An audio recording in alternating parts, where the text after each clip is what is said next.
No, takže zdravím ľudia, dneska tu máme PS5 Slim.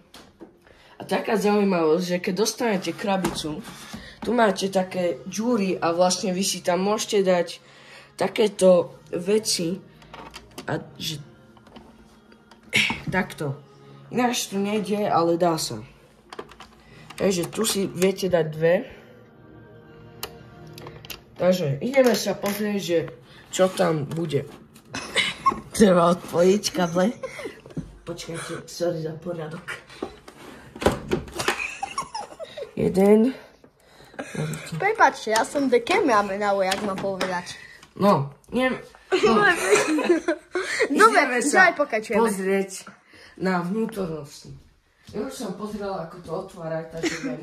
Prečo si to otvárať? Ale, pozrite, treba tu tak dať takto a otvoriť proste, že.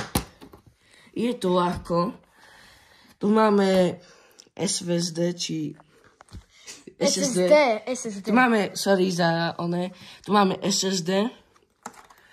Toto je ventilátor. Tu máte kabel, že čo sa kvôli tomu krúti ten ventilátor. A ideme sa pozrieť. Sem len to vrátim. Takže tu takto, nie, tu stále toto odpojíte. Ľahko sa to odpojuje. Tu máte taký oný. A ináč tu sa dávajú CDčka, aby ste vedeli. Takže tu na odsek. Keď som naspel, len také svetlo by bolo lepšie vidno.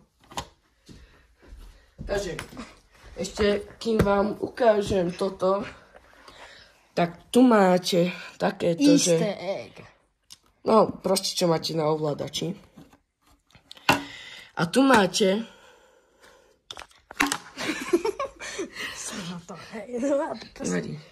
No, tu máte proste na CDčka, že stále to vode CDčko tu bude.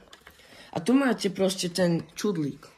Stlačíte a vyberete proste to one.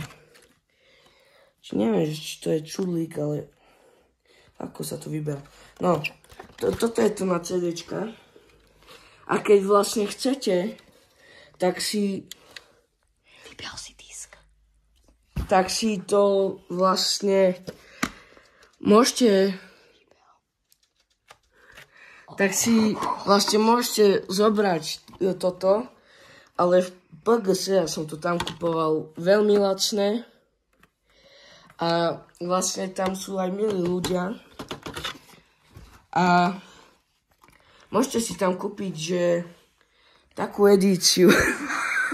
Takú edíciu, čo vlastne digitálnu edíciu. A tam mám Xbox, ale to si nevšimáte. Takže môžete si kúpiť plasty, že nie takéto, kde je džúra, ale že digitál. A tu je SSD. Ideme sa tu na druhú stranu pozrieť. Toto otvoríme. Ťažko sa to trošku otvára táto. Tu máte ventilátor, toto nič. Aj toto Tu môžete dať nálepku ináč. Ináč pravda. Tam môžete dať hocičo, papier farebný alebo toto. A tu máte systém, zdroj elektriny. Že čo tu zapojíte vlastne ten kabel, čo ide do elektriky. A vlastne tuto celé sa zorganizuje. Tu je platňa materinská. A veľmi ťažko sa to stále vyťahuje.